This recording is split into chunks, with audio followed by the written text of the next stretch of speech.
episode 2 of Dark Zone Radio. We're here to cover everything about the Division. Hey. What, guys? Didn't you hear? There's new Bungie content coming in. Destiny.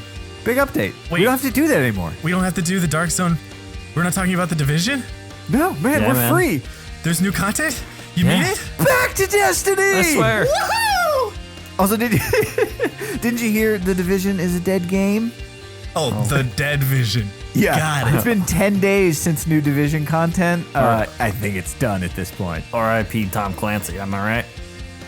Who Yeah. even is he, anyways? Yeah. Let's get on with the show.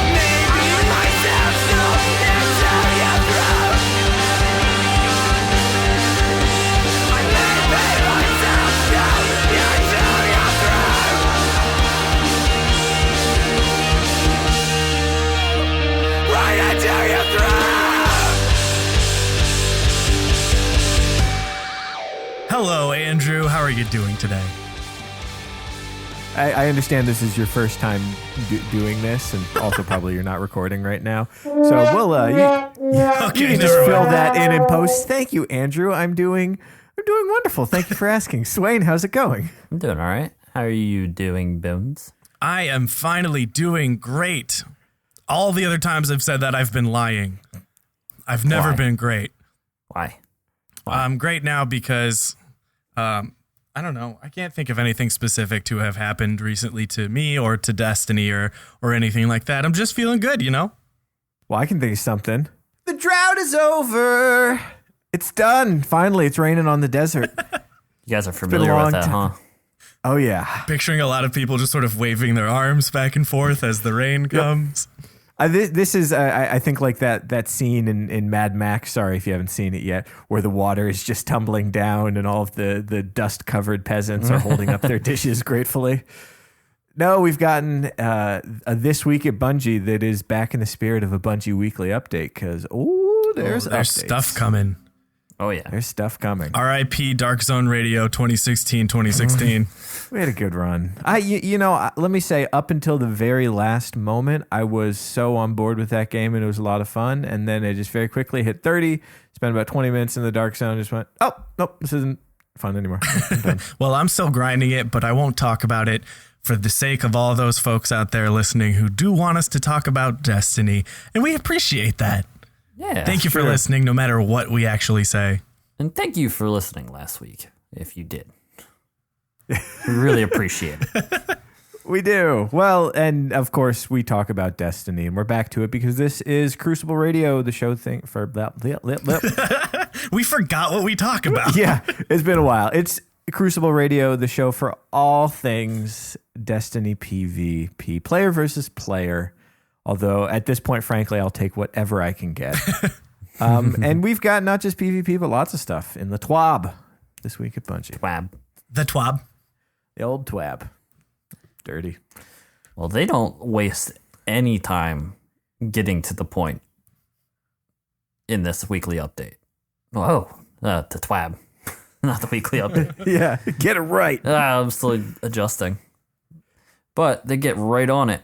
Here's what's going to be deployed on April 12th, 2016. 2.2.0. The April update. With new PvE challenges, new and updated gear, new quest featuring the Blighted Chalice Strike, increased max light and rewards, sandbox and Crucible updates. That's us. Yep. And more. And more. Ooh. Wow. I want to start out right by saying that it is it's free, and that's the coolest part. I was ready to drop $20, whatever they asked of me, because I just want more Destiny, but this is awesome that it's just coming to us. We got new stuff on the way, and it's just going to be there when I get home. Super stoked. Yeah. I mean, I feel like I'm trying to sort of wisely set expectations to say, like, all right, there are new PvE challenges, there's a new quest, a new strike, new max light level, and I'm looking at enough content to sort of refresh me and, I'll maybe get through it in week or two, right? Like, it's probably realistic to say we're probably not gonna get a new raid at this point. Oh yeah, We're not gonna get half a dozen new Crucible maps or a new game mode, although maybe. But we're getting a refresh. We're getting some love. We're getting some attention, and a rollout of I suspect some stuff we've been kind of suspecting but waiting for a long time. Yeah, I think we've talked about this off air a while back, but don't sit here expecting something like House of Wolves. I think that's just unrealistic at this point in time with what we've seen them working on. A lot of things have changed with Bungie, and obviously we have our very long-term roadmap, which I always want them to be focusing on. But, this is going to be a little bit more than, say, a temporary event, one game mode in the Crucible for a week, which was fun. But this is some stuff to actually give us, wet our palates again and actually be able to enjoy it for a little ways on. And I'm really stoked to just have maybe some new guns that are my new go-tos. I'm saying I love this gun. I'm going to play with this for a while. So even when there's not content coming out, at least my Crucible experience is a little different. New guns. Oh my God. New guns. New guns. Oh my God. Keep it together, Swain. Yeah. Get a grip, man. No, I'll be, I can say new gun wise, there's a couple year one exotics that haven't made the hop over yet that I sure would like to, I would like to see, rearing their head in trials, but maybe not everyone feels the same way. But hey, it's a possibility. Say it, birds. Oh man. Say its name. Oh, Thorn, the Dark One. I pray for you, Dark Lord, return to me and blight this land once again. Or at least trials, whatever. Right. Or not. I understand you're busy. That's fine. A taken version of Thorn. Oh God, just if stinky white and black lines were coming off of Thorn now in your screen, it didn't go green. It just went black and white every time you got shot. Oh, just letting a gun that shoots you into Pleasantville. Shoots you into Pleasantville. There you go. I like a gun that is truly evil. I like to be I'm not an evil guy, but I like to role play the living embodiment of evil in the video game. Is that so hard? Bring back Thorn. But hey, look, if we had some new shotguns in the mix that could compete with getting lucky on a party crasher in year 2, I sure wouldn't mind that either. I'm just hoping that whatever sniper that everyone's going to use is going to be easier to spell on my keyboard than 1KYS. I have to they're so far away from each letter that I always 1YKS. That's my complaint. The 1,000-yard kiss. I don't know. I agree. Some more rotation in the purples. I mean, it's pretty clear that you can put as many guns in the game as you want, but most players are going to gravitate towards, the 1 or 2 or 3 that fit a certain profile. And hey, we get an update there. That's cool. There's also some sort of year 2 exotics that we've been looking at in the armory for a long time that I can't wait to finally show up. In particular, the Voidwalker one, Ophidian Aspect, with the snakies and the fast reload. Snakies. Get those arm snakies.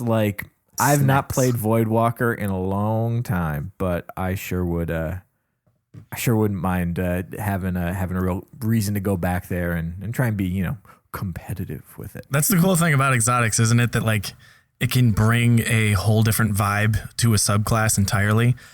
And, it would be cool, even if there's not drastic changes to the sandbox. I don't think Stormcallers are going to get completely reworked in the way that Sunbreakers did, but one item or one gun that has an exotic perk or what have you could make another class suddenly become a big viable thing.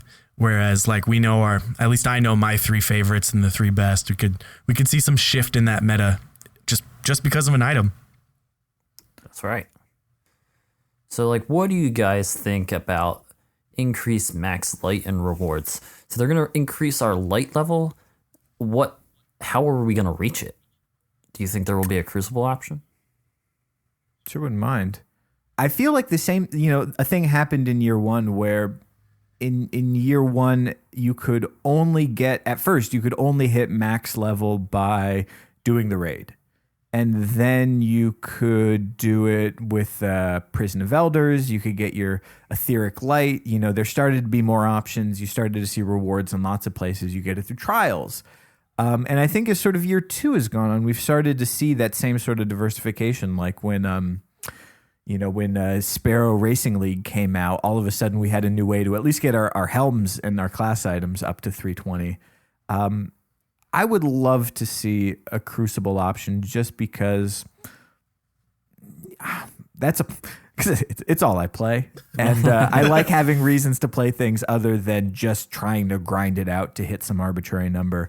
It's nice to be rewarded for doing the thing that I already like to do in this game. Yeah, I think they've been moving in the right direction.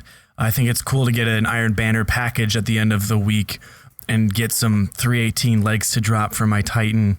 Whereas previously that sort of thing never happened. And, Trials is good, but my primaries are all at 315 and there's nothing changing in that department. So I think just keep expanding the venues in which to reach that light. It's kind of an arbitrary goal for me personally. I don't really care what my light is once it's over 300, but I know a lot of people, they love reaching that maximum potential. And if it's easier or if it's an option on the Crucible side, then maybe it's something I would really love to try to achieve.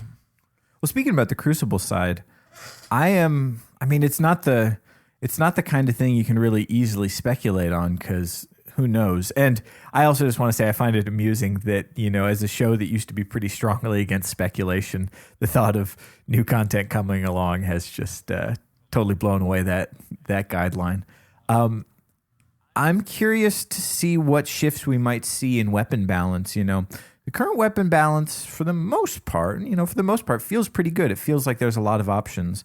Sort of having, the times we've talked with Noosk and with Sage, they wanted to commit to a more regular update schedule for balancing and for Sandbox. Sometimes big changes, sometimes small changes.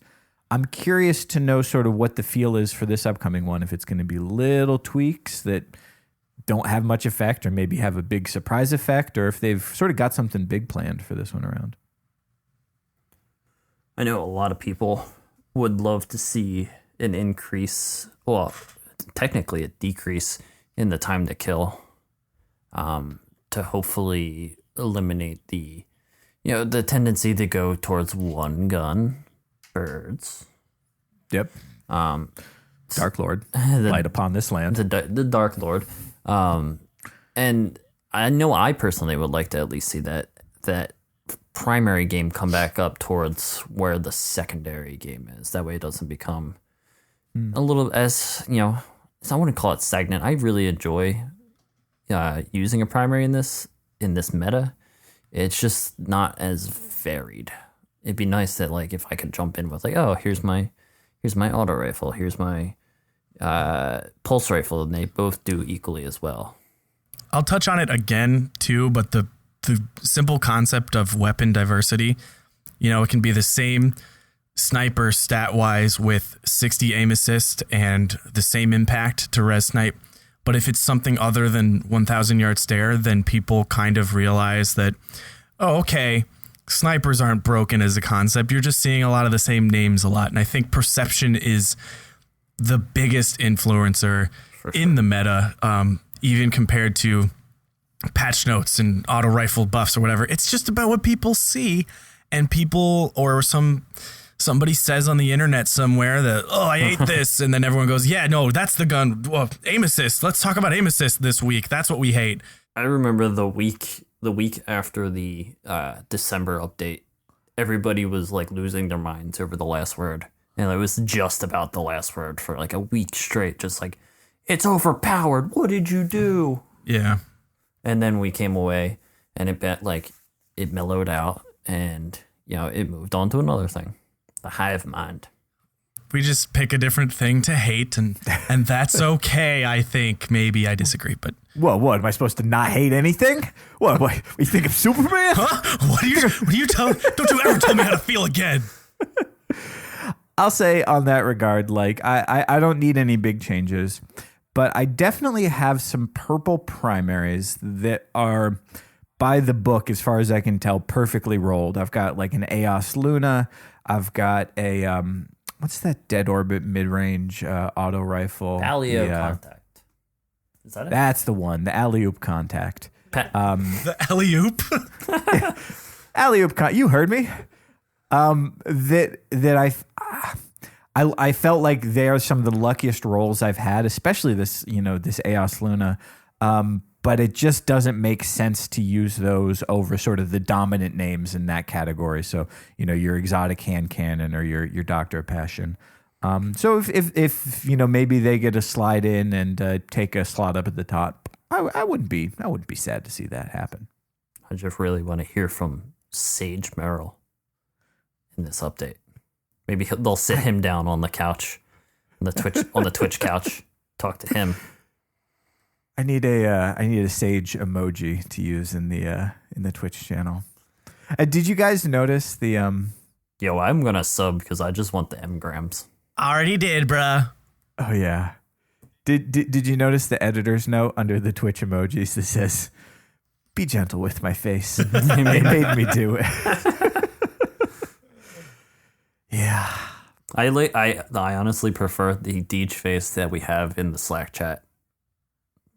It's a little bit better. Oh yeah. Join the CR Slack, top tier emojis. Yeah, it's more emojis than words at this point. It's not true. So one thing I want to talk about in this update is the header image, the big splash image we see at the top, and then repeat it again right before the list of items. Because I'm looking here and I see some Taken Guardians.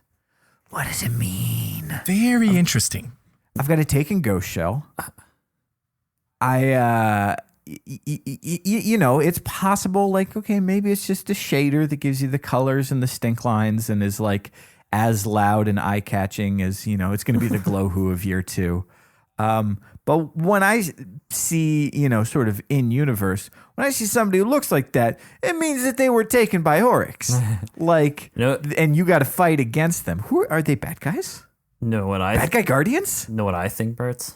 What's that? I have well, first off, I hate that helmet on the Titan. Like, more than anything, it's the worst set of Titan armor ever. Anyway. You don't like the antlers? No.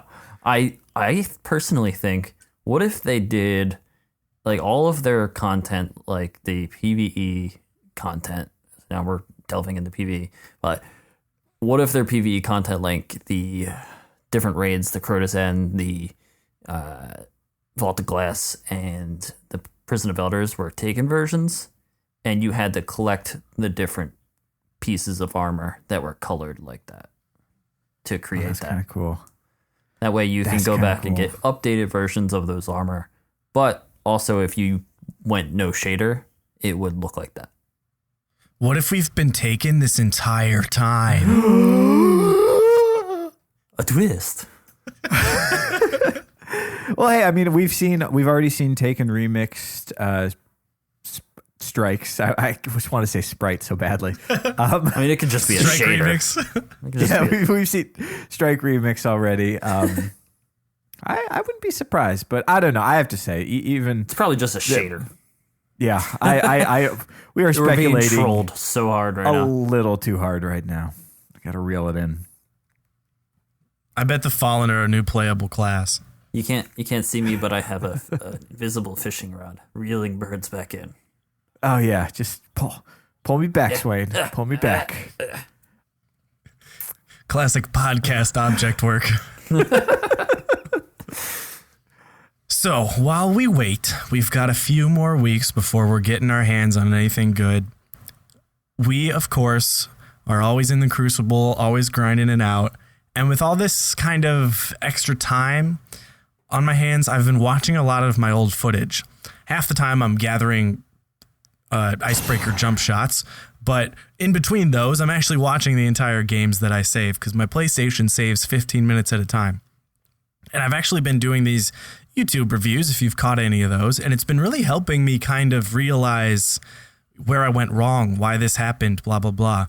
And we've always recommended on this show that if you want to improve, watch your old gameplay. Save a game that you feel pretty good about, but it wasn't just pub stomping and it wasn't you going 0-12 because you tilted.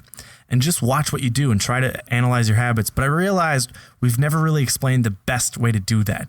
So let's talk a bit about how we can review our footage and make that more helpful towards improving our game. For sure. I know I've been doing it recently. I had to also gather clips for Greenie, kind of trim some stuff down, looking at some of my old footage. And primarily when I'm looking at my old footage, I'm trying to get back into my mind when I'm sitting here in my chair playing. Like, what was I thinking at that moment, and why am I making this decision? Decision? Did I say that right? Niche? Decision. Niche. Make this decision. Anyway, I'm trying to find out why, and then I compare it to like, oh, I did that. I ran way across the map, right into where I just died previously, and I died again. What mindset was I in? Was I being like tilted at that point? Was I not thinking clearly and thinking about like setting my feet and moving around the map efficiently and thinking ahead? So getting it back into my mindset is probably the top thing that I do when I look at my footage. I think it's important along those lines to not wait too long to review a game, because I know that if I rewatch a match that I played and it's, I played it in the last 24 to 48 hours, I can usually just by watching it remember very clearly where, sort of where I was mentally, what I was thinking, and even specific points during the match. I sort of remember, oh, okay, that was this time that I played Sector 618. Right, okay. This guy was harassing me that game, and I remember when I was debating whether to run to, this corner or double back and deal with that thing on my radar. You want to have it be relatively fresh so you can not just look at the mechanics of what you did, but also, like you say, sort of be close to the headspace that you were in as that game was playing out. That's interesting. I might actually have an entirely different approach. Well, I was about to totally contradict myself, so you go ahead and get us started. Okay. And maybe it could just be the way my memory works, but this is the way I approach my writing, actually, if I'm trying to write well. And if I'm giving myself the proper amount of time, I like to move away from it a bit and then go back to edit. So what I'll do is if I write 5 pages and I scroll right up to the top, I'll probably read it through it in the same brain that I was just using to write it, and I won't see where it could be better. But if I'm doing other things and then I come back to it, I can see it more objectively as like, this is just words that happened, not me writing it, and then I can look at it. So actually, when I watch old games, some stuff certainly comes back. You don't want to be looking at clips you saved from September when The Taken King came out. Obviously, that's not going to be helpful. A lot of things have changed, but I might look at something from 2 weeks ago and then see like, oh, who is this player playing Warlock right now? And I can watch them as if they are someone else I'm critiquing and giving constructive criticism to. And then I'm just sort of, looking at it objectively and saying, what are the habits that I'm watching right now? I mean, you took the words right out of my mouth. Like, I think in order to really get something out of watching your gameplay, you have to be completely dispassionate about it, which is the opposite of how you want to be in the match, right? And when you're actually playing, you're in the flow state, you're making decisions, you're getting, hyped, you're getting on a run and letting your momentum build, and it's a thing that you're totally connected to. But when you're reviewing it, you're trying to figure out what the person who was playing did wrong. Like, you almost have to look at it like it was another person playing. So you don't feel obligated to defend your mistakes or to make justifications for like, oh, well, that guy was really annoying me, or I was distracted right then, or that guy, it was a really cheap spot. Like, you have to look and say, if the person whose gameplay I was watching were to not have died there, or were to have gotten that kill instead of whiffing it, what would they have done differently? It just happens to be you. Mm-hmm. I don't know. I think the thing that has really taken it from like, oh, that's interesting, to, okay, I'm actually improving from this, is that for me, whenever I watch old footage, I really have a goal, which is not just to say, okay, I messed up here and I did this, but I should have done this and I died for it. And then I was going on tilt and I did that. Like, it's good to understand that stuff, but that is just the first step. I think what you really have to do is take all of that stuff and take 1 or 2 or maybe 3 takeaways from all of it. You know, if I watch back 2 matches, you know, that's a long time to sort of sit and watch your own footage, you know, a match start to finish.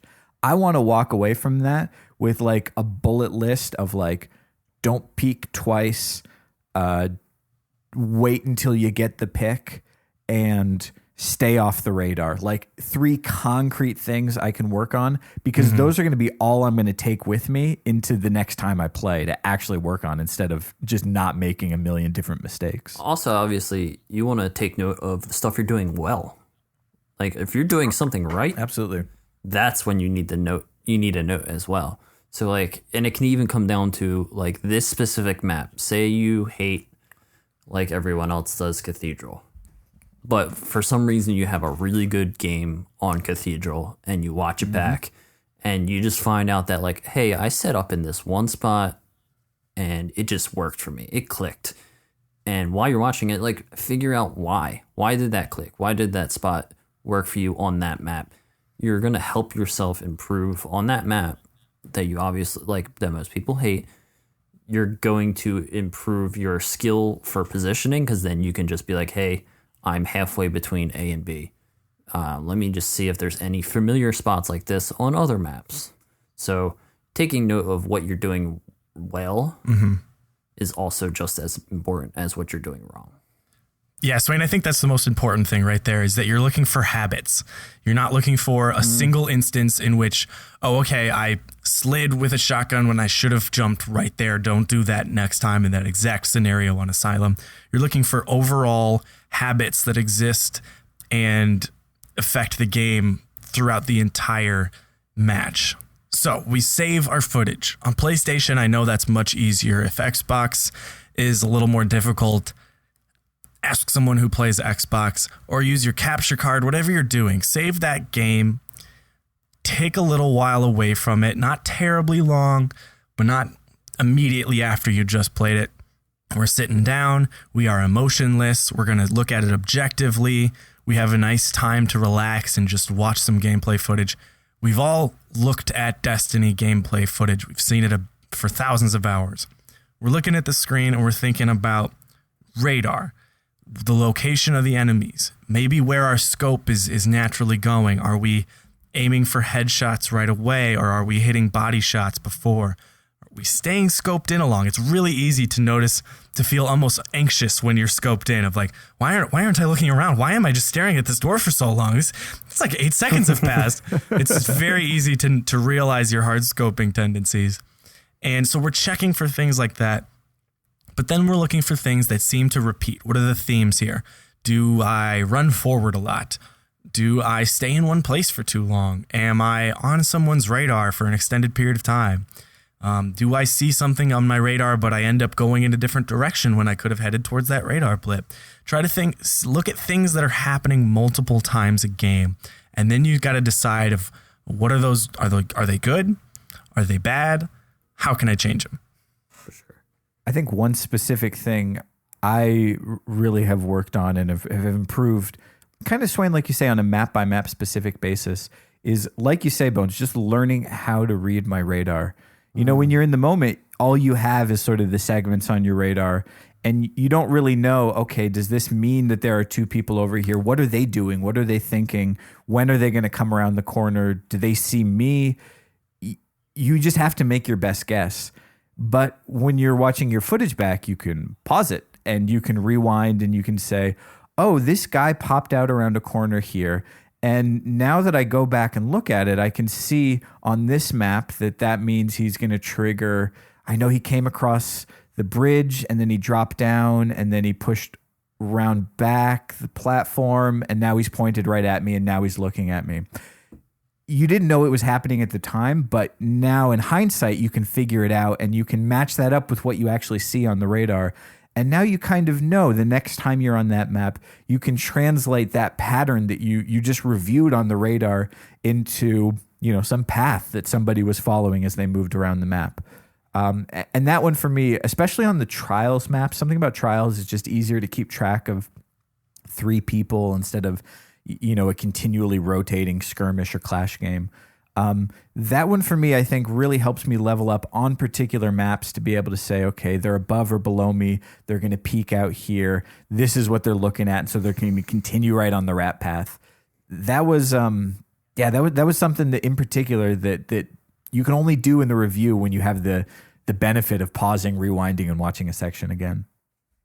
Yeah, it's definitely somewhere I've tried to improve lately. Is even if it's not even if it's just a guess, when I'm in the moment and I see that blip and I remember, oh, this map is laid out this way, and just over there is this alley or this like ledge. I'm almost certain that guy is there, and vocalizing it and making sure you guys know, like, oh, this guy's over here, or my radar is showing me like, oh, this is heavy on this side, light on that side. It's a 3A's playlist. This guy over here is by himself. That's something I've definitely learned from watching over and over again, map and just remembering where am I getting killed? How am I getting killed? I'd say currently one of the things I'm watching my own gameplay for is to see if I am present in the action. I'm not in the middle of it, but I'm there and I'm witnessing what's going on, and I'm not somewhere on the map where I have nothing to do with who's dying and who's killing. Because in Trials and in Skirmish and Sweats, 2v3s, 3v3s, 3v2s are the key to winning engagements. And those 1v1s, they happen a lot, but they don't have as much sway on the game. And if I'm leaving my teammates to do a 2v3 or we're all split up across the map, I always want to know, are we split up because we're flanking? Are we at least communicating that? Are we trying to pinch? Or am I way over here getting special ammo when I know that gunfire is going off and I can see the exclamation point over my teammate's name? Am I helping, or am I kind of lost and I'm not really making a decision? Because if I am too far away and I'm not engaged in the fight, I'm not present, and I'm not trying to get picks and cleanup kills, then that means I haven't made a decision yet, and I'm just sort of standing there pacing back and forth like, I wonder, hopefully someone runs over to me and walks into my scope. I want to make sure I'm always actively there. You touched on it a little bit earlier, but the one thing that I'm trying to pay attention to in my footage right now is where, like, especially with sniper shots, when I aim down sights, where am I putting the reticle immediately? Mm-hmm. And a lot of times I'm finding it is way low. It's either way low because that's just how I sprint for some reason. Rumblin, you know what I'm talking about. I just have my reticle down and I'm like, oh, this makes no sense. I gotta be more aware of where I'm going to put my reticle when it's aiming down sights, and how does that relate to when I have it in hip fire mode? Like, is it going to be in this position or that position? And being just aware, like, and that could even extend towards when I am aiming down sights, am I in the right position to get headshots? I want to be as close to head level on every surface of the map. And just paying attention to your reticle and reticle placement. That's another one to do. Let me throw out 2 things to think about in addition to just watching your footage and trying to figure out what you want to do differently. I'd say the first one is, when you watch some of your own footage, also make sure, review some other people's games. Watch some really, really good players, and especially watching them side by side, especially if it's someone who's playing the same subclass as you, who uses the same loadout. So much can be learned from watching good players, but you have to know what to look for. And there's nothing like being able to say, okay, well, here I am at point A and here they are at point B. What's the difference there? And you can sort of get some context and maybe help answer those questions of what should I have been doing. The other thing I'll suggest is, before you start playing, you sit down, you want to play some Crucible, you want to get in. Before you load into that first match, watch an old match back. Because there is nothing as frustrating as watching an old match back and only having sort of the video controls, not being able to intervene or do stuff differently. Like, it really makes you care about all the decisions you made and want to do them right. So take that into the next Crucible round that you play and really enjoy that you're not just watching a playback. You're actually getting to make those calls in the moment. Habits, people. Look for them. Habits. And then change them. You can do it. Swain, let me do this one. You got a beard. You don't need to shave. But I did. And I was down to my last cartridge.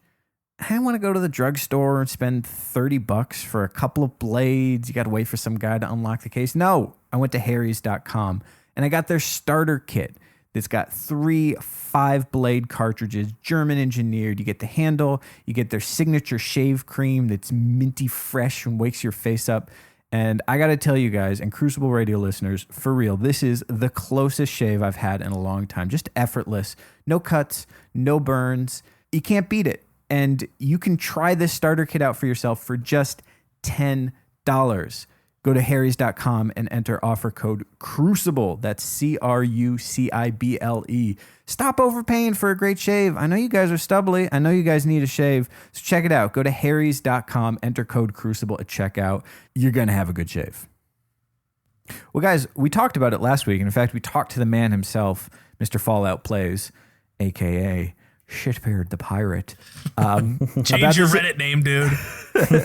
This event he was putting together called Intro to Sweaties. And I have to say, I participated as a coach this time. I had such a blast. It was so much fun. Just taking people who had never played scrimmage matches before. They'd never sort of voluntarily outside of trials gone into competitive 3x3 Destiny. And you sort of just showed him the ropes for the first time. It was a blast. Yeah, it was honestly really cool. I mean, I just have to give a huge thank you to everyone who came out, who was hanging out in my chat, who was, everyone was so eager to just jump in. So many games going on at the same time. It's actually crazy how many games were being played. And it was so fun to meet new people, to play with new people, to watch, Birds and I squared up. We were coaches that played against each other because we could matchmake. And we'd have a series of 3. And by the 3rd game, they were so close. They were so heated. They were so good. Just seeing people lose those nerves and get the feel of the flow of sweats, that back and forth, that worrying about spawns, pushing together and everyone being excited with callouts and watching those games progress was just really awesome to see people improving in a matter of 20, 30 minutes. So I showed up a little bit late. I had work, unfortunately. Boo. Boo. Oh, you with your job. Yeah. Your employment. You do it. You do adults things. But yeah, I showed up a little bit late. I actually got to fit one series in with a couple of guys. Mostly it was a lot of the coaches and maybe like 2 people that we brought in. But we had a great time. It was pretty evenly matched. We got decent maps. I think we got Shores of Time twice, which I like. And it was fast paced and a hell of a time. So I had fun doing that. I actually got to do the coaches game too, which was awesome. Even though I only coached one. The whole night seemed fun. I got to watch from afar. I'm excited to be a part of it more in the future. Everyone, go give Fallout a follow on Twitter. Keep your ears peeled for the next one that comes around. If you've never played a scrimmage before, even if you're on the fence, even if you're not sure it's for you, I guarantee we're going to make sure you have a fun time. So check it out. I'm actually kind of psyched to introduce our guest this week, who, in the big scheme of things, really was one of my mentors getting into the world of scrimmages. The first time I played with this guy as sort of the leader of my scrimmage team, it was one of those moments for me where all of a sudden I leveled up and go like, okay, I'm starting to get it. We're starting to get some momentum. I'm starting to learn how this goes. Let's bring him on, yeah? Not before a musical break. Music! And the dark curtain will be lifted from our age.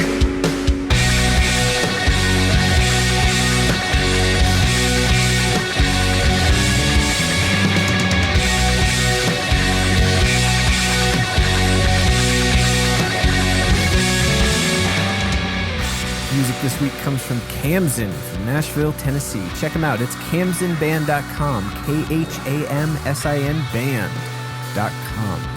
If you're a musician and would like to hear your stuff on Crucible Radio, send us an email. We want to hear it. It's crucibleradio@gmail.com.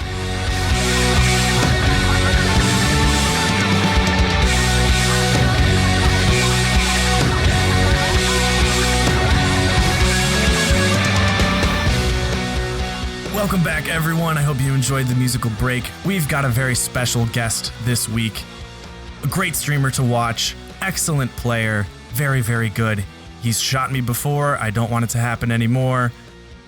The newest member of 13 Devils. Welcome, AstDroid. What's up? What's good? Hey, Hey, thanks for coming on. good? Of course, thanks for having me. Okay, first, tell me, why is 13 Devils so scary? How do you guys look so cool? What's with the whole aesthetic? Spooky. God, you look so cool. Is it a cult? Are things happening behind the scenes that we don't know about? Tell us everything. Do your friends just refer to you as number 7? That's my code name. I did in fact have to sell my soul to get in. I assume Everyone else did too. Given. Standard. my soul. standard Nightly, procedure. Nightly is like a spawn of Satan, right? Like he's got some sort of supernatural abilities, I assume. Absolutely. Okay. 100%. Yeah. I don't know. A lot of people call it secretive, and sure, like I'm the newest member, so I probably not as well equipped to describe it as the others, but I mean, we are who we are, like it's not an act, it's just being ourselves. I'm giving AstDroid a hard time here. If you don't know what I'm talking about, 13 Devils is a Destiny clan that has members who are incredibly good at this game. And they have this great aesthetic where they all wear Dead Orbit gear. It's awesome. They've got great logos on the planet. And it's got this great, like, intimidating look. But in reality, you guys are all really fun, really personable, enjoyable dudes.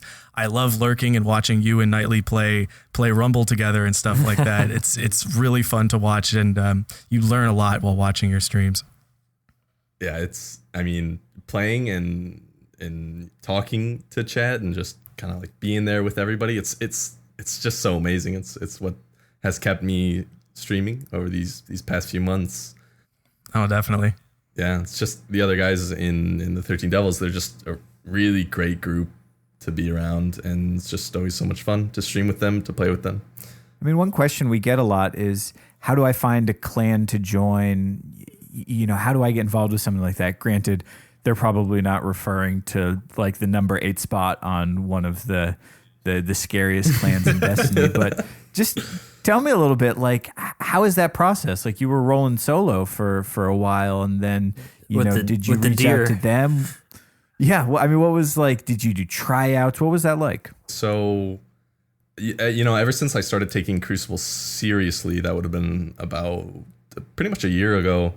From the get-go, I kind of decided I really didn't want to be a part of any clan, not until I could like call myself one of the best players, and of course I'm not going to call myself one of the best players. I'm not I don't think that highly of myself, but I think 13 Devils has always been recognized as one of the top clans in the games, and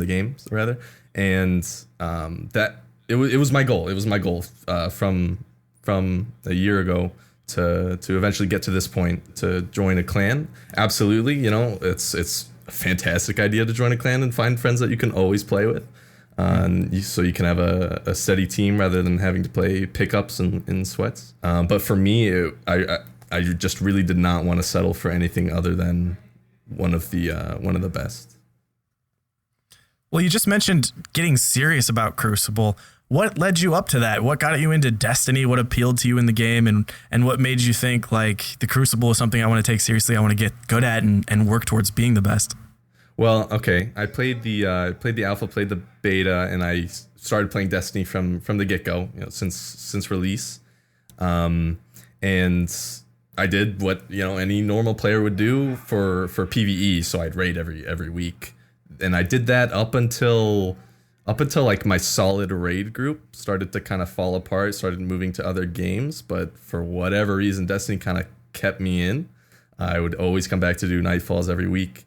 And then suddenly, one Iron Banner, I met one person that would, consider himself a part of this competitive community. And it's just the strangest thing. From meeting this one person, I was able to like branch out and meet so many different people.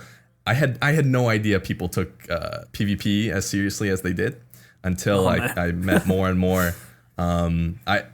Destiny Tracker, I had no idea what it was until I started playing with a couple of guys who were always talking about the guys in the top 100. They're like, oh, look who we just played. This guy's number 27 or whatever. And that didn't mean much to me. But at the same time, after playing a little more and more PvP, number one, I realized that I was okay at it. I could get by. I could play and keep up with these other guys who played a lot. And number two, it kind of replaced like my goals in the game. So whereas before I'd be playing just to finish the Nightfalls, just to finish the raids, suddenly I found myself wanting to not only get better at PvP, but also become someone. So we would play people and we would recognize names and be like, oh, so this guy must be top 10 in Destiny Tracker score or something. And I something just kind of clicked in my head. I wanted to be one of those names. So that's where I found my inspiration, and that's how I really got into playing PvP more and more. Did you play any other FPSs before Destiny? I played, super casually. I played COD and Halo Reach as well. I was not good, I could barely keep over a 1.0 KD. I stuck to console definitely for the majority of my gaming career these past few years. And I've mainly played FPSs, so that's why another reason Destiny really stood out for me, as well as the fact that it was made by Bungie, of course. And I did enjoy Halo, so I figured I would enjoy this game. But other than that, I did not play any other game competitively by any means. So I have to give you credit for being incredibly gracious. One, you didn't name names when you say the one person who was your guide to this world. Somebody didn't mention him, and look, you don't want to say it, I'm not going to push you on it. But you are certainly being modest. For people who don't know who AstDroid is, go to Guardian GG and look at the top 10 players for ELL look, not just one. We've had some good players, but on 3 different playlists, you're in the top 10. How to God knows, we've all put a lot of hours into trying to get good at it, but you've hit some other level where you're competing at the very, very top level and you're able to really conquer multiple playlists. How do you go from being, a good player, decent player, a pretty competitive player to being a name like that? I can't name it. There's got to be some element in there that can allow someone to make that jump, but I really can't put a name to it. I just played this game a ton. That's an understatement. I played this game a lot, so that's clearly something to do with it. But also I think the fact that I have fun when I'm doing it. A lot of people when I would play over the summer, for example, they would kind of complain you just want to play pubs, that's so boring, let's try to find some other people to sweat. And I love to sweat as well. That's fun. But I find just as much enjoyment in pubs as I do in sweats. So I think another element there is just enjoying the game as much as I do. And, I know as much as you guys do as well. And other than that, so have fun and work hard. Yeah, that's that's the game changing advice but, you have for me. So I guess another thing that maybe I haven't kept in the very front of my mind as helping me get to this point, but the people I play with are just huge. The guys that I started playing with that brought me into the game, they were already, they knew everything. They knew the players, they knew the meta or, whatever.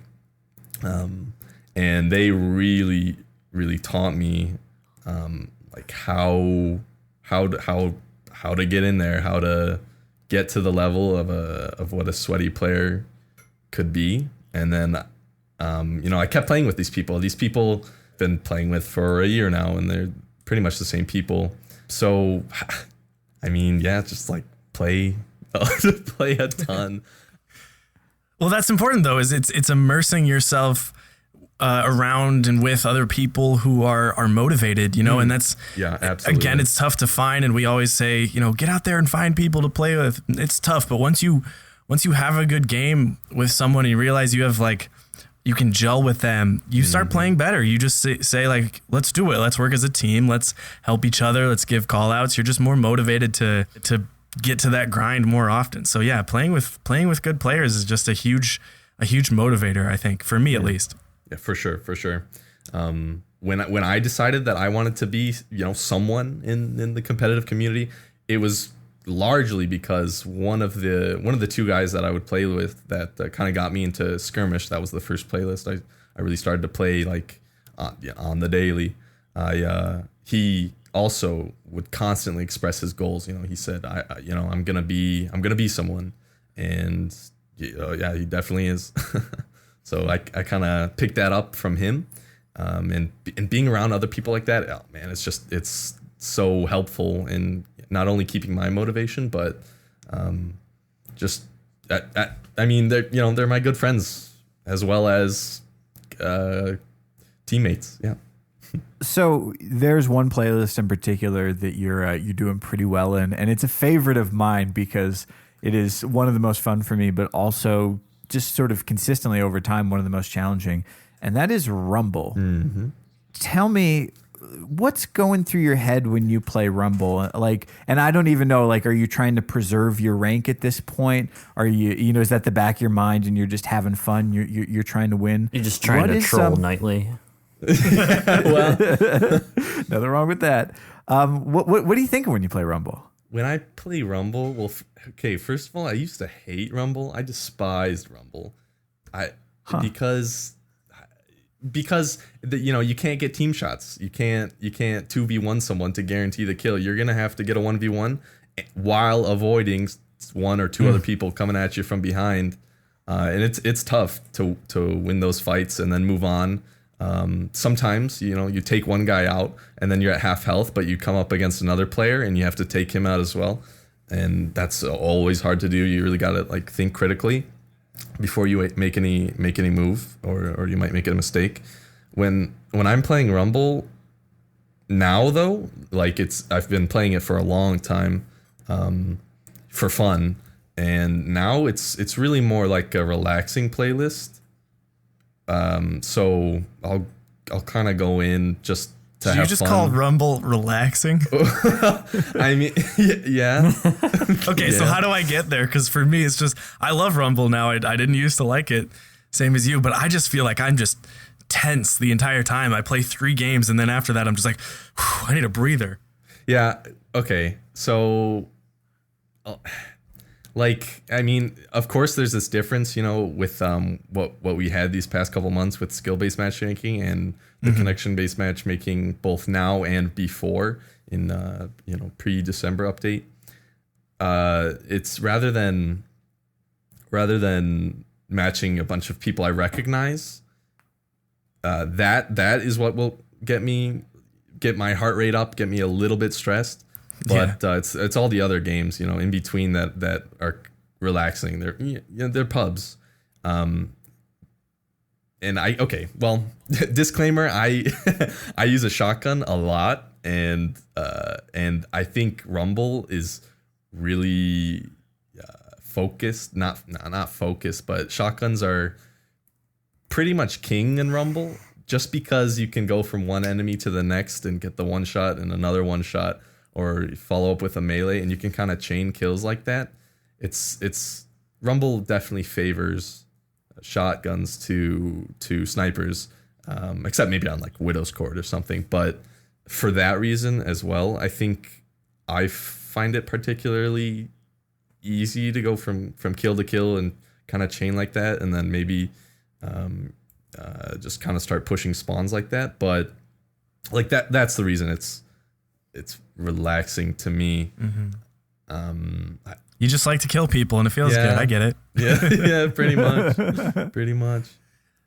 One thing that's always I've struggled with Rumble is when it comes to winning Rumbles, it's a playlist that really punishes a mistake much more so than a lot of others. Like if you get sort of out of rhythm for 2 or 3 kills, I mean, that can put you at a deficit that you're chasing the entire game while you're trying to catch up with someone who's sort of similarly matched with you. I guess I'm sort of wondering, are you thinking in those terms of trying to avoid errors, or does that really just sort of fall in the background, sort of the way you described, sort of chaining success to success to success and just keeping your momentum up? I think so. If I get in a particularly like sweaty game where I recognize a lot of players, then yes, it becomes a lot about playing carefully and carefully considering whether you're gonna challenge someone or not, because it's very likely that someone's gonna spawn very close behind you and try to take you out. So you're always kind of on your toes and figuring out who's gonna come from where, and that of course is different from the more, I guess you would call it, connection-based matchmaking, where maybe the other players aren't quite on your level and it's kind of easy to go through them. So I mean, in that respect, yeah, I definitely do worry about making one wrong mistake. If I can give an example, if someone is a couple points ahead of me and maybe I'm number 2, I'm always on the lookout for that guy in particular. I don't want to, if I'm offered the choice to go between some guy who's in 4th place but I see this guy's PSN and I can also go after him if I choose. I'm going to go after the guy in 1st place so I can kill him. So while he's dead, I can get a few more kills and kind of tie up. It's a lot about knowing where the people are in front of you, like knowing exactly where they are on the map. So you can, number one, or you kind of have 2 options: steal their kills before the people run toward them, or kill them and so they can't get kills.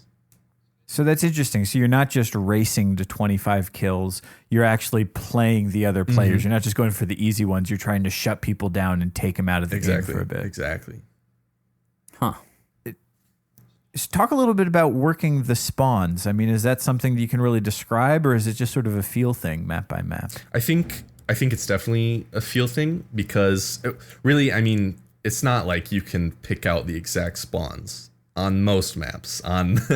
On Blind Watch, you definitely can sit in front of a spawn and expect someone to spawn there and snipe them, but that's you would like never do that. Yeah, that's the outlier. On most maps, it's really just like a rotation thing. So I'm trying to kill as many people as I can, and then I'll move through the map to another part of it. If there's a couple of people, if I see them on my radar, then I'm gonna pursue them.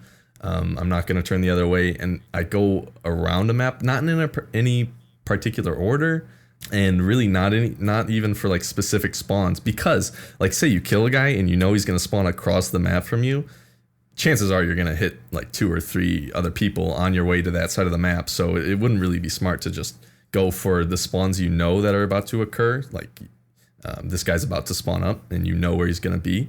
It's more so you kill a guy. You kind of recover. You definitely want full health going into another gunfight, and keep your eye on the radar at all times. That's something I do for sure, and just follow the next guy and keep going like that, kind of around the map, or really, I mean, wherever it takes you. So you talk about working the radar and just, watching your enemies. Are you sort of playing your own radar presence as well as you go? Yeah, for sure. So, man, I'm not known for crouching, not by any means, but I really like to crouch. I like to stay off the radar as much as possible. So if I see a guy that might be in a better position than me on my radar, I can see he's kind of far away, I'll definitely back up so I'm not on his radar, and maybe try to go about it another way where he doesn't know where I'm coming from. As well as that, I mean, really, like something that's really crucial is telling is being able to tell how far someone is around a corner. So if you're gonna, slide and try to primary or shotgun a guy, you don't want to make the accident or the error where he's just out of your reach and you can't quite do enough damage, and he ends up killing you with a last word pretty easily. So that's another thing I'm always keeping in mind, how far away a guy is around a corner, based on my radar. I try my best to use my radar to figure that out. So I'm curious. I've played some Trials of Osiris with you, and I've had a blast. But I want to know how you are taking your sweaty, your rumble, your skirmish mindset, and the way you play style in those matches, and how are you translating it to Trials of Osiris? Okay, well, I mean, again, because it's really aggressive, but sometimes that can bite you in the ass. Yeah, for sure. Something that's kind of universal across all playlists, and especially in Trials, is like how important grenades are to your push and to your enemies pushing as they come toward you. There are just so many grenades that are just so fantastic at distracting you, and as you're, the moment you're distracted, your enemy is going to make that push. So that's in Rumble, that's in Trials, that's in Skirmish. So I think something that's super important for Trials, and I mean it'll change depending on the map, but something that's super important is getting the first tag of a grenade, kind of throwing off the enemy, so they can't team shot you as easily. Maybe you got an Axiom Bolt on one of them, and even if it's just one, now there's only two guys there. The third guy is more than likely turned around, his back facing you, trying to get away from the Axiom Bolt, and there it's set you up for an advantage. Grenades are key. Yeah. I used to have the habit of just tossing grenades where I wanted someone to be, just to check. And once I started checking myself on that and say, I need to keep this, I'll do it occasionally and then just be very sad as soon as I threw the grenade. Yeah. Yep. I'll just be like, no, come back. I need you. Exactly. Like, you got to know. I mean, it's more than just knowing when your grenade is up and whether you can hit someone. You have to know when their grenades are up, which grenades they have. If they have a Sunsinger and a Voidwalker, you better know if that guy has used his Firebolt or not. Otherwise, you probably shouldn't make the push. Yeah, that's a great call out to start working on, listeners, is if you see that Firebolt do its little pop and it didn't tag you, just say Firebolt out. He used it, and then you have a whole new way of approaching. Absolutely. Obviously, the Firebolt is the nade that can really make or break. To tweet about? I mean, sorry. Yeah. To scream impotently into the void about. Talk a little bit about loadouts, sort of not just grenades, but sort of what subclasses you favor, what you like about them, and sort of what your staples are across the 9 that are available to us. Okay. So since like a month into taking King, I've been playing Warlock, and for about the first maybe 2 or 3 months that I started playing Warlock, I was Sunsinger because, like, oh my god, Flame Shield and Firebolts, and your melee distance is insane.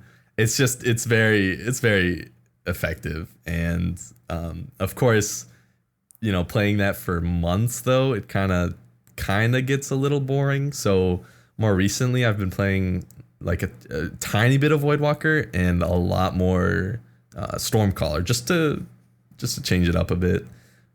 But I mean, Sunsinger's pretty clear. I think most people know like what you're gonna want to run, and actually the one thing that I use on a Stormcaller that a lot of people don't is I prefer the Storm Grenade to Arc Bolts. I know a lot of people that prefer Arc Bolts. I don't know what it is, but being able to shut down a push just by putting that Storm Grenade there, and it'll pulse twice. It'll be there for quite a while. It's invaluable. And the Arc Bolt, I don't know, it just doesn't do as much damage as it used to. It's not really what it used to be. A little bit back to Rumble, but you did mention that you shotgun primarily in Rumble. Is there any room for anything else in Rumble? Do you feel like that play style that playlist is just set on one thing being the best? Do you think anyone can snipe legitimately and be the best? I think you definitely can. You definitely can use what you want and be successful with it. A good player can use any gun to their advantage and do really well with it. So, for example, in some Rumble games that I'll play with Nightly or Eclipse or Legend, a couple clanmates, Nightly, for example, pretty much only snipes, and he can pull out a win every now and then for sure, like just as often as I can. So, like, there's definitely room for it, but some maps really don't cater to that. For example, Thieves Den. If we ever load into Thieves Den, you're gonna hear Nightly saying, "Oh man, it's Thieves Den." But I mean, like, you could definitely get away with whatever weapon. I haven't seen as much fusion rifle use, but as far as sniping and shotgunning goes, you could definitely use either of the two if you're a strong enough player. Are there any maps where you'll switch over to a sniper? I'll go on Widow's Court for sure. And I can usually play well enough just because it's so big. There's so many open spaces. Can't really use corners to your advantage. Can't really judge how far away someone is because more than likely they're around the corner, but they're really, really far away and you're not going to have them on your radar. So you can't really play the shotgun game as easily. And blind watch for those spawns. Yeah. Oh my goodness. Until those are fixed. Yeah. Yep. Well, we've got, we just found out today in this week at Bungie that, we've got some new PvP stuff on the horizon, some new Destiny stuff in general, and somewhere off in the distance, Destiny 2 is looming. It's coming. It's out there somewhere. Sort of looking in the future of Destiny, what are you excited about? I mean, you've clawed your way to the top of a couple playlists. Sort of what's next for you? I honestly don't see myself moving to another game. I definitely see myself sticking with Destiny wherever it goes, so long as my friends keep playing and so long as I have people to play with. I've worked myself to this point, whatever you would consider this point. And I really don't wanna lose it. I don't wanna be considered, what we would call washed or anything. That's not for me. I really, I just see myself constantly playing this game, even if there's nothing groundbreaking. Like, I'll play pubs for fun. That's like how anyone else would just sit back and watch TV. I'd prefer to play pubs. Like, pubs is my TV. As far as what keeps me excited, I think anything, any additions to Crucible, it'll be something to be excited about. So, AstDroid, if someone wants to watch you stream, wants to have some fun pubbing with you, or see you wrecking Nightly in Rumble, where can they find you? I'm at over on Twitch, twitch.tv/AstDroid, AstDroid. Yeah. And I always love seeing new faces and old faces alike. I really love talking with my chat and just kind of forming this small community around our streams. Oh, I love hanging out. I might be there. For sure. Well, AstDroid, thank you for coming on. Congrats on being the newest member of 13 Devils. Hey, final question. So we know Nightly in 13 Devils, he has a move. It's called the Nightly, and it's when you walk up to a player getting rezzed and you snipe them no scoping. It's the most satisfying thing. What's your move? What is the AstDroid, or what do you want it to be? And what can we all go try to replicate in our montages? Oh man. A lot of the time in trials, the other team, I guess this even happens in sweats, if I can get a triple shoddy kill, that to me, other people could do it, fine, they can claim it, but that to me is the AstDroid. I love that, going from one to the other to the third, wiping a team that quick. It's just a lot of fun. Right on. All right. Well, if you want to see some AstDroids, if you want to see some crazy buckshot bruisers, head on over, follow him on Twitch. Again, thank you so much for coming on the show. And thank you for the tips. Man.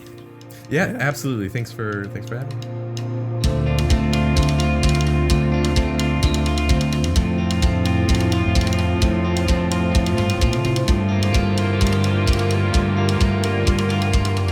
All right, guys, this has been a good show. We're back. We got some more content to look forward to. Let's just do a little question and answering segment to write it on out, huh? Yeah, thing. lightning round. Here we go. It's Matthew asks, what is the air velocity of an unladen swallow? Yeah. All right. Gravy Maker 49. Do you use any year one guns that aren't Thorn? I am Thorn. Josh Clout says, Scrim? Yeah, Clout, I'll scrim with you. Let's go. B. Martin, 2653. You started to mention this on the Crucible radio and never answered it. Why are they called sweaties? Well, I have a condition. It's You got TMI, very sorry. moist hands. It's because we're tryhards. Queenbreaker's Bow asks, goldfish or whales? What? Is whales another snack, or do you like literally? Do you like the fish or do you like the mammal? Do you think we've been comparing just different types And of is it like, fish is this it- whole time? Like, what is the best kind of if it's house real pet fish, am I like, is it their taste? Or is it like, do I like one more than the other? It's a loaded We'll never question. Loaded question. I'm gonna go with whales. Fearsome Banana. Sharks. Favorite Pokemon? Latias. Greninja. Birds? Well, it's been a while. Birds is gonna say Pikachu. I was seriously considering it. No, I will say, Mr. Was he 151? I loved Mew. When I finally got him, I really invested. Gen 1er. Been a while. Go back to Gen 1. Trell asks, why did I choose Long Far Gone instead of Conspiracy Theory as a crest reward? Trell, please. Trell, come on, Trell. Why'd you do that? Really, Trell? Cooley from Bungie asks, what do you put on your hot dogs? I'm a weirdo. I like mayo on my hot dogs because I like mayo on fucking everything. What the fuck? I know. You're I know. fired. Ugh. Final question. Blue Westlow asks, what are Bones and Swain's policies on the Thorn, and why should I vote for either of you? Now, let me say this.